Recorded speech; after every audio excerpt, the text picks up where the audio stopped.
And then people were telling me, obviously, like, oh, Putin said he's not going to start anything.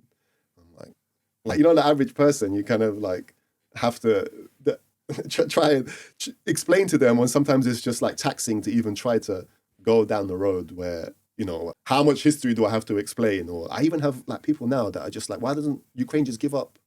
Why is Ukraine still fighting? They ask me. Like, what? Like, and it's perplexing. But Doris, a lot of people don't care, to be honest. Yeah. A lot of people don't care about this war. As long as it doesn't touch them, people don't care. And a lot of people, I've noticed a lot of people that came up to me and they said to me, Alex, war's been going on for thousands of years, different wars. Yeah.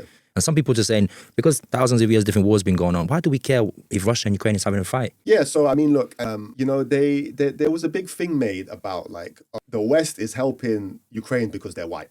They're white, and because they're blonde and blue eyes, that's the only reason we're helping them. And like, actually, like every country, like that's just a common misconception about geopolitics. People think it's like a humanity kind of thing. Like each country looks after its own interests. Yes. Yeah, each country is doing what's good for like their best interests. It's in, and like most frustrating thing is the nuclear discussion, right? Like Ukraine, flat out, is the only country that has ever given up nukes. So if you want there to be safety in the world and you want there to be less nukes in the world, wouldn't you want the country that gave up its nukes to remain a safe and a good example for those other countries that might consider giving up nukes, right? Mm-hmm. So, and I think maybe that's the thing in our generation, is that we grew up and maybe it's just a Western thing, but like at least for me, it was a shock that there's like a war in Europe, right? Like a full scale war, you know, and like, it was inconceivable. It was almost inconceivable. And like, okay, even like what was happening in Crimea in 2014, it's like most Ukrainians didn't care. Most Ukrainians didn't. It's all the way on. It's like a right wing or whoever is saying we need to train our kids. Well, nonsense. Russia's not going to invade us. Yeah. There's like some civil war thing, and like people were still buying the Russian propaganda, even though the war was happening in their own country.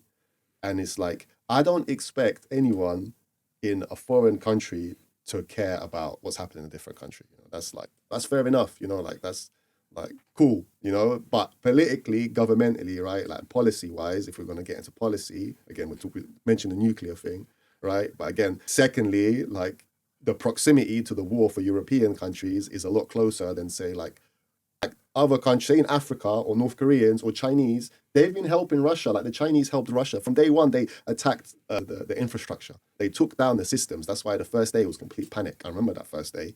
And I remember how everyone was panicking. And it was the Chinese that did that. And that's just the truth. And each country is doing what's best in its own interests to however they want to progress their like geopolitics.